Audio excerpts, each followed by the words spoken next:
LS Marathi आली आहे या केंदूर गावच्या पारा. खरं तर इथं सगळ्यात मोठा प्रश्न म्हणजे पाण्याचा, पाणी टंचाई. या केंदूर मध्ये ऊस, कांदा अशी पिकं घेतली जात असली तरी पाण्याअभावी या ठिकाणी शेतकऱ्यांना बराच त्रास सहन करावा लागतो. काही काही ठिकाणी पाणीच नाही, म्हणजे तिथे टँकर शिवाय पर्यायच नाही. समस्या सगळ्यात जास्त लाईटीचा प्रॉब्लेम आहे जास्त करून. काय लाईटीचं म्हणजे 6 वाजता गेले तर रातच्या 10 वाजल्याशिवाय लाईट नाही. कचरा गाडीची एक सुद्धा आम्हाला व्यवस्था होण्याची गरजेची आहे. गावामध्ये 2 समस्या आहेत. एक पाणी नाही आणि दुसरी ती म्हणजे वीज, म्हणजे लाईट नाही. नमस्कार, मी संदीप चव्हाण. एलएस मराठीच्या पारावर या विशेष कार्यक्रमात आपलं स्वागत. आणि आता एलएस मराठी आली आहे या केंदूर गावच्या पारावर, अर्थात शिरूर मधील केंदूर हे गाव. खरं तर इथं सगळ्यात मोठा प्रश्न म्हणजे पाण्याचा, पाणी टंचाई. या ठिकाणी महिला भगिनी आणि बरेच जण खरं तर आपल्याशी आता चर्चा करतील. इथली नेमकी भूमिका काय आहे समजून घेण्यासाठीच आपण एलएस मराठीच्या माध्यमातून या ठिकाणी आलोय. आपण जाऊयात या ठिकाणी, ऐकूयात नेमक्या समस्या काय आहेत. खरं तर सगळ्यात महत्वाचा मुद्दा हाच आहे की या केंदूरमध्ये ऊस, कांदा अशी पिकं घेतली जात असली तरी पाण्याअभावी या ठिकाणी शेतकऱ्यांना बराच त्रास सहन करावा लागतो.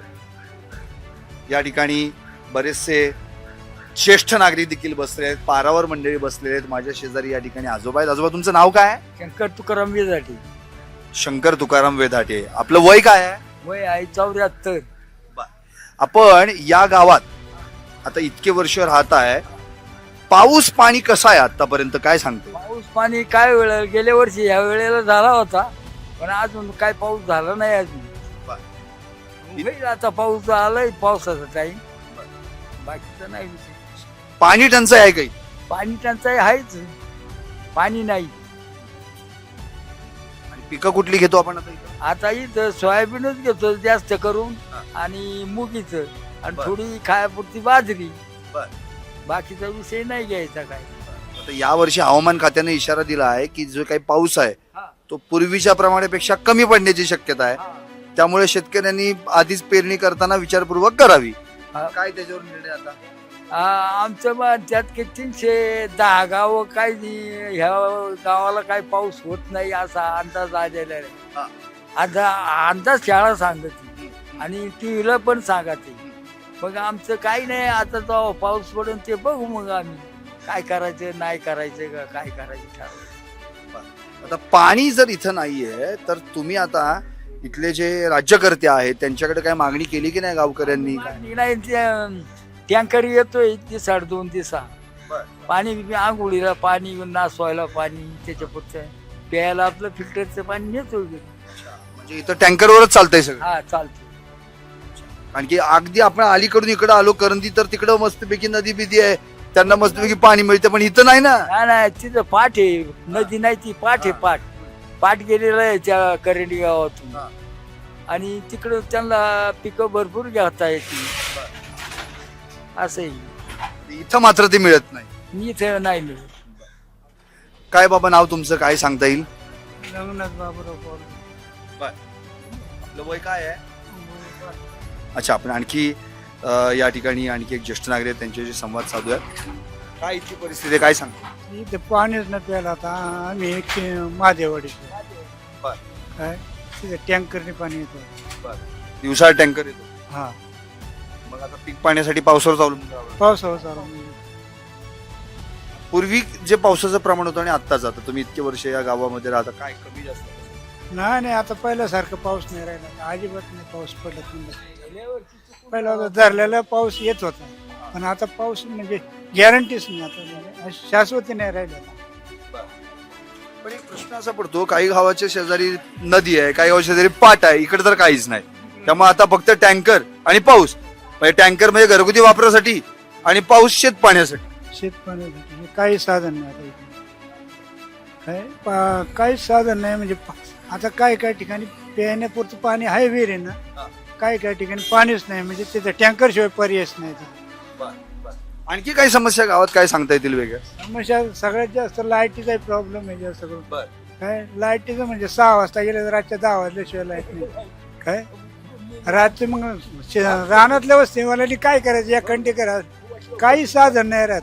आता तिकडे वाघ बी येतात आमच्याकडे, काय रात्रीचे बिबट्या. बिबट्या तुम्ही पाहिले का कधी? नाही आम्हाला नाही पाहिलं. आता फक्त आमच्या तिथं पाहिलं काय लोकांनी काय, पण अहो आम्ही असं हरिपाठ करत होतो मंदिराच्या एका ठिकाणी. तिथं आज आमच्या समोर तिथं वाघ गेला म्हणले, कुत्रे काहीतरी धरलं होतं म्हणले, शेळे काय धनगराचे कोणाचं वाडा होता तिथे, पण ते वाचलं, ते गेलं निघून तो. थोडक्यात या ठिकाणी आता जी समस्या जर आपल्याला या ठिकाणी पाहायला मिळाली, एकतर पाणी, त्याच्या जोडीला वीज आणि महत्वाचं म्हणजे बिबट्या. या ठिकाणी बऱ्याचशा महिला भगिनी देखील उपस्थित आहेत. या गावच्या पारावर एलएस मराठीच्या पारावर आपण त्यांच्याशी संवाद साधणार आहोत. ताई नमस्कार, एलएस मराठीच्या पारावर तुमचं हार्दिक स्वागत. आत्ताच मी काही ज्येष्ठ नागरिकांशी या ठिकाणी संवाद साधला. त्यांचं असं म्हणणं आहे गावामध्ये दोन समस्या आहेत. एक पाणी नाही आणि दुसरी ती म्हणजे वीज, म्हणजे लाईट नाही. आता आजोबा म्हणत होते 6 वाजता गेली तर रात्री 12 वाजताच येते, आली तर आली लाईट, उकडूनच मारायची अशी परिस्थिती आहे. काय सांगता येईल याबद्दल? नमस्कार, माझे नाव सुवर्णा विश्वास साकोरे, राहणार केंदूर, मादेवाडी, तालुका शिरूर, जिल्हा पुणे. माझी समस्या आहे तर आजोबा जे म्हटले ते बरोबर आहे. आमची लाईट जर 6 वाजता गेली तर रात्रीच्या 10ला किंवा 12ला येते, आणि ते पण आता उन्हाळा आहे म्हणून. जर एकदा पावसाळा चालू झाला तर विजेचे जे पंप आहेत ते सुद्धा चालणं अवघड, सारखीच लाईट जाती, तर शेताला पाणी पुरेसं मिळत नाही. त्यानंतर पाण्याचा तर दुष्काळ आहेच. त्याचबरोबर आम्हाला कचरा गाडी एक नाहीये की जेणेकरून आमच्या वाडे वस्त्यांवरती काही उकंडे आहेत पण सगळीकडेच आहे असं नाहीये, तर कचरा गाडीची एक सुद्धा आम्हाला व्यवस्था होण्याची गरजेची आहे. तुम्ही काय इथल्या राज्यकर्त्यांना सांगितले का नाही, तशा समस्या मांडल्यात का नाही? अजून तरी आम्ही त्यांच्या पुढे मांडल्या नाही, पण आम्हाला जे एवढ्या 8-10 दिवसात शंका जाणवायला लागल्या तर ते आता आम्ही जस्ट इथेच मांडतोय, आणि आता जेव्हा मीटिंग चालू होईल तेव्हा मीटिंग मध्ये पण मांडणार. थोडक्यात एलएस मराठीच्या पारावर पहिला प्रश्न उपस्थित झाला केंदूरकरांचा की कचरा गाडी पाहिजे. बरं, मगाशी तुमची सगळी लगबग बघत होतो तुम्ही, खतासाठी काय चाललंय काय नेमकं? आता जे आपल्या आमिर खानचं पाणी फाउंडेशनचं जे काम चालू आहे, तर आम्ही गट शेतीमध्ये आमच्या गावातील 2 गटांनी सहभाग घेतलेला आहे. तर मग त्या स्पर्धेत आम्ही उतरलोय. तर आम्हाला जी खतं खरेदी, बियाणे खरेदी, औषधे खरेदी जे करायचंय, तर त्याचे आम्हाला फोटो व्हिडिओ अपलोड करून ते खरेदी करायचंय. तर मग त्यासाठी आमच्या दोन्ही ग्रुपची लगबग चालू आहे की स्पर्धेत कोण विजेता ठरणार. तुम्हाला शुभेच्छा त्यासाठी. इथं महिला बचत गटाचं कार्य कसं आहे, कशा पद्धतीने काम चालू आहे? आता इथे आमच्या गावामध्ये मी स्वतः CRPचं काम कार्यरत आहे. तर आमच्या गावात 107 बचत गट आहे. तर 107 बचत गटांपैकी 101 बचत गट आहेत की सगळे सुरळीत चालू आहेत. 10 ते 15 गट असे थोडक्यात थोडा विस्कळीतपणा आहे, पण सगळ्या गटांचं काम एकदम छान चालू आहे. सगळ्या गटांना बँक कर्ज प्रकरण चालू आहेत. जवळजवळ 1.5 कोटीच्या पुढे आमची प्रकरणं गेलेत. त्यानंतर आमच्या गटांचा एक ग्रामसंघ होतो. तर आमच्या जिल्हा परिषद गणात 16, तर आमच्या केंदूर गावात 3 ग्रामसंघ आहेत, आणि ह्या सगळ्या ग्रामसंघांचा मिळून एक प्रभाग संघ झालेला आहे. आणि प्रभाग संघाची उलाढाल आमची 2.5 कोटी पर्यंत पोहोचलेली आहे. ताई काय सांगता येईल पाण्याबद्दल? काय टँकरनीच पाणी पुरवठा होतोय, काय सांगता येईल? मी सुरेखा प्रताप साकोरे, राहणार केंदूर, मादेवाडी. हो, आमच्याकडे पाण्याचा खूप प्रश्न आहे. आता आजोबा महादेवाडीचे होते, ते सांगत होते आमच्याकडे टँकरनीच पाणी येते. हो, टँकरने येतं ना पाणी, टँकरनेच पाणी येतं. आणि म्हणजे कमी लोकांना थोडस विहिरीचं किंवा बोरचं वगैरे आहे थोडस, पण म्हणजे जास्त प्रमाणात नाहीये. बरं, यापैकी बिबट्या कोणी बघितलाय का? बिबट्या कोणी बघितलाय? सगळ्यांनी बघितलाय. अरे बापरे. बर, काय सुरक्षितता आहे इथं, त्या बाबत काय उपाययोजना केल्यात का आमच्या आमदार खासदारांनी तुमच्यापर्यंत येऊन त्या संदर्भात काही तुम्हाला किंवा वन विभागाने काही मदत करण्याचा प्रयत्न केला का? काय सांगता? तर काहीच त्याच्यावर हेच नाही घेतलेलं, नाही का. म्हणजे शेतकरी येतोय, रानात काम करतोय, जातोय, हल्ला करतोय काही शेळ्यांवर, नाही का, आमच्या जनावरांवर, पण सरकारने याच्यावर अजून काहीच नाही नियोजन केलं. फक्त लाईट. मगाशी आजोबा असं म्हणत होते की अक्षरशः महादेवाडीत हरिपाठ चालू आहे आणि समोर देवळासमोर बिबट्या दिसला. हो, होता ना. आणि आमच्या गोट्यात शिरून नाही का आमच्या गायींच्या बारीक बारीक कालवाडी सुद्धा नेलेले. पिंजरे वगैरे काही लावण्याचं काही नियोजन झालंय की नाही? नाही, काहीच नाही. पाय लावलेलं अजून तर काही. मग तुम्ही काही मागणी केली की नाही इथं? आता आमच्या तवलीबेनला आमच्या घरापाशी लावलेला आहे पिंजरा, पण त्या पिंजऱ्यात न येतात तो दुसरीकडेच येतात. म्हणजे त्याला पण माहित झालं की पिंजरा लावला ते कोणतात आणि परत आणून सोडतात. सरकारच काय करतोय, सोड बंद आणतोय, बंद करतोय, सोडतोय. मग त्याच्यावर प्रक्रिया केली पाहिजे ना. शेतकरी पण आज लहान लहान मुलं शाळेत जातात, त्याच्यामुळे शाळा पण लवकर सोडावी लागती. मुलांचं नुकसान होते.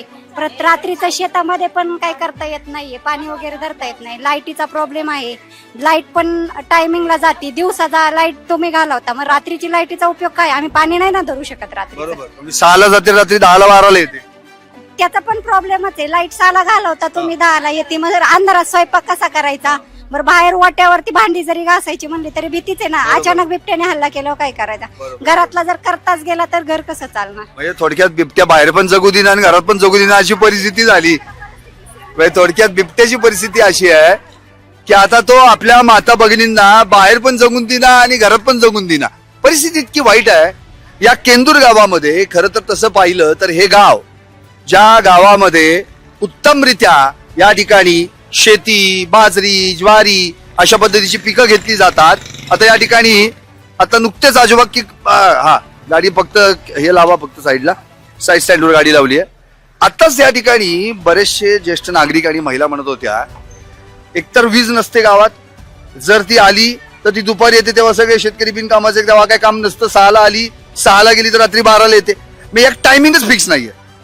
बरं, मग अशा परिस्थितीमध्ये पाण्याचा पण प्रश्न इथे निर्माण झालेला आहे. काय सांगता येईल याबद्दल? तुम्ही इतकी वर्ष या गावात राहताय, ना पाणी आहे ना वीज आहे, त्यात तो बिबट्या तिथं त्या ठिकाणी बसलाय दबा धरून. काय सांगता? आता आम्ही काय सर्वसाधारण माणसं, आम्ही काय तपास करतो जायचं असं आहे ना. मग आता तुम्ही त्याच्यावर काही मागणी केली की नाही? इथल्या राज्यकर्त्यांशी काही बोललात की नाही? कार्यकर्ते करतात मागणी. आम्ही काय, आता आम्ही साधं शेतकरी, आम्हाला चालता येईल काय बळ चालू आहे गावात गाडी हो.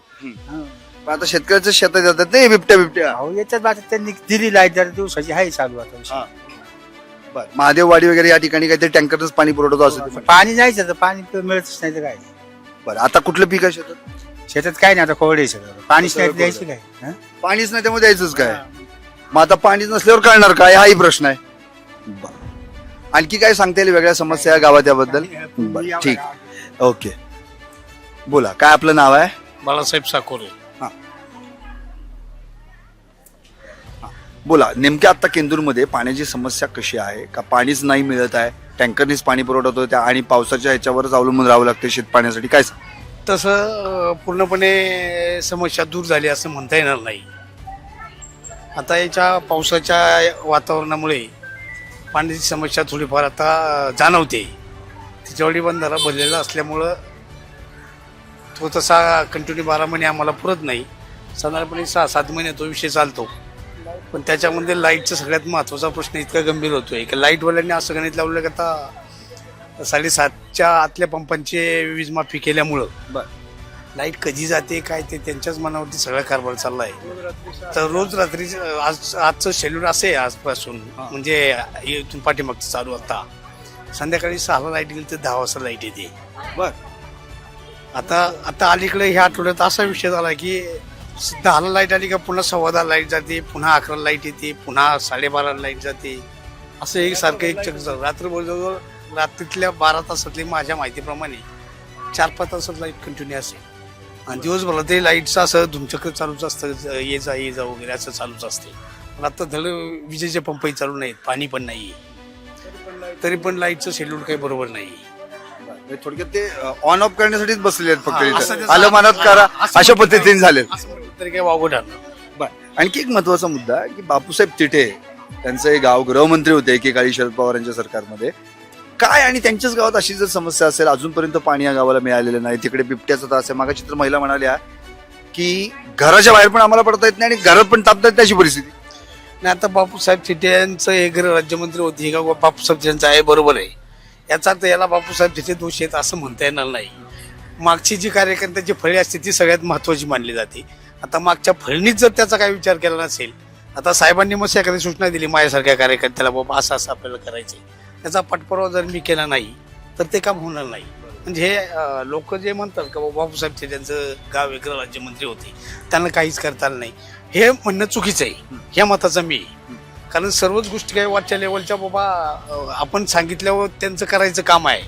पण मधले जे मागच्या फळीतले जे पुढारी असतात किंवा नेते मंडळी असतात, त्यांनी कामं सुचवली पाहिजेत किंवा सुचवलेल्या कामाचा पाठपुरावा करणं गरजेचं आहे. उलटा आपल्या हातातला माणूस असल्यामुळं उलटा चांगल्या पद्धतीने इथं हे व्हायला पाहिजे होतं गावाचं, पण ते तसं काही घडलं नाही. पण याला बापूसाहेब जे दोषी नाही आहेत ही गोष्ट मात्र नक्की. याला मागचे लोक पण दोषी आहेत, त्यांच्या पाठीमागची फळी पण दोषी आहे, त्याच्यामुळे हे सगळं चक्र असं तयार झालं. बरोबर. त्यानंतरच्या पुढच्या पुढाऱ्यांनी कार्यकर्त्यांनी ते काम करायला हवं होतं, जे केलं नाही. ते केलं. बरं, आता मला एक थेट प्रश्न असा विचारायचा आहे, मग आता आमदार खासदार या केंदूरसाठी काय योजना करतायत? गावात आल्यानंतर तुम्हाला भेटतात तर त्यावेळी काय परिस्थिती आहे? आता आमदार खासदार आता गेली 15 वर्ष झालं आम्ही इकडच्या आंबेगाव विधानसभा मतदारसंघामध्ये आमची 39 गावं जी जोडली गेली, तेव्हा वळसे पाटील आमच्याकडे आले. वळसे पाटील आमच्याकडे आल्यानंतर आमच्याकडे फक्त एकच काम सगळ्यात महत्वाचं झालं. पाण्याचा जो प्रश्न होता तो पहिला 6 महिन्याचा होता, त्याच्याऐवजी तो 8 महिनेचा झाला. त्यांनी नदीला जे केटीवेर बांधले ते सगळे पूर्ण केले. त्याच्यामुळे कमीत कमी 6 महिन्यामध्ये माणसांना पाण्यापासून वंचित राहावं लागायचं, तर त्याच्याऐवजी 8 महिने आम्ही ते करू शकलो. एवढं एक सगळ्यात महत्वाचं काम वळसे पाटलांनी इकडे जॉईंट झाल्या केलं. हे सगळ्यात महत्वाचं काम केलं. बाकीच्या काही गोष्टी वळसे पाटलांकडून गावासाठी बऱ्याच काही मिळाल्या, पण आता प्रत्येक गोष्ट म्हणजे झालीच पाहिजे असं काही नाही. आता जे करण्यासारखे ते त्यांनी केलं, तर शेवटी करायच्या गोष्टी काही ते थांबत नसतात. एक झाली की एक माणूस मागत असतो, तर हळूहळू या सगळ्या गोष्टी पूर्ण होतील.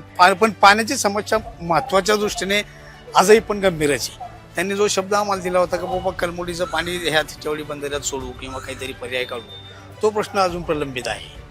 त्या प्रश्नावर फक्त अशी चर्चा चालू आहे, बाकी त्याच्यावर अजून काही विश्लेषण झालेलं नाही. पाणीदार संस्था पण आम्ही त्याच्यावर निर्माण केल्यात, त्याच्यावर पण आम्ही झटतोय, पण अजून तिथपर्यंत आम्ही काही पोचलो नाही. आता आमच्याकडं आमच्याच गावच्या कन्या आहेत, त्या तिकडच्या जिंतूर तालुक्याचे आमदार आहेत, मेघनाताई बोर्डीकर साकोरे. आता त्यांच्या आमच्या गावच्या सुनबाई आहेत, त्यांच्याशी आमचा कॉन्टॅक्ट असल्यामुळे त्यांनी आता ह्या पाण्याच्या विषयी एक थोडासा प्रश्न गंभीर मांडण्याचा प्रयत्न या ठिकाणी त्यांनी केलेला आहे. तर त्यांचं म्हणणं आम्हाला असं आलंय की बाबा आता आम्ही 100% हा पाण्याचा प्रश्न आपण मार्गी लावू, असं एक त्यांनी आम्हाला एक शब्द दिला आहे, आणि त्याच्या आधारावरती आता आम्ही जगतोय. थोडक्यात या ठिकाणी आपण पाहिलं तर प्रश्न पाण्याचा आहे आणि तो इतका गंभीर आहे की कळमुडीचं पाणी या ठिकाणीपर्यंत तुम्हाला देऊ अशा पद्धतीची फक्त आश्वासने दिली गेली. त्यानुसार पाणीदार संस्था स्थापन आवाज देखील उठवण्यात आला, पण प्रत्यक्षात मात्र या गावाला पाण्यापासून आजही वंचित राहावं. अजूनही महादेववाडी असो किंवा बाकीच्या वाड्या वस्त्या आजूबाजूच्या असतील, तिथंही पाण्याच्या टँकरनंच पाणी पुरवठा केला जातो. महत्वाची समस्या ती म्हणजे बिबट्या. अर्थात या ठिकाणी अनेक जणांनी गावातल्यांनी बिबट्या पाहिलेलाच आहे. समजा उदाहरणार्थ लाईट जर गेली असेल आणि जर एखाद्या भगिनीला बाहेर जाऊन त्या ठिकाणी भांडी घासायची ओटीवर जर म्हटलं तरी सुद्धा त्या ठिकाणी ते काम करता येत नाही. म्हणजे तिला घरात लाईट नसल्यानं काम करता येत नाही आणि बाहेर बिबट्याची भीती आहे म्हणून काम करता येत नाही आणि बाहेर पडता येत नाही. थोडक्यात बिबट्या घरात पण जगू दिना आणि बाहेर पण जगू दिना. आणि पाणी मात्र आमच्या तोंडचं जे काय आहे आतापर्यंत आम्हाला मिळालं पाहिजे ते तोंड कायम तहानलेलंच आहे, ते मात्र सरकार काय ओलं करेना अशी परिस्थिती या केंदूरवासियांची आहे. LS मराठीच्या पारावर आपण संवाद साधल्याबद्दल खूप खूप धन्यवाद. कॅमेरामन रोहित सह संदीप चव्हाण, LS मराठी, केंदूर.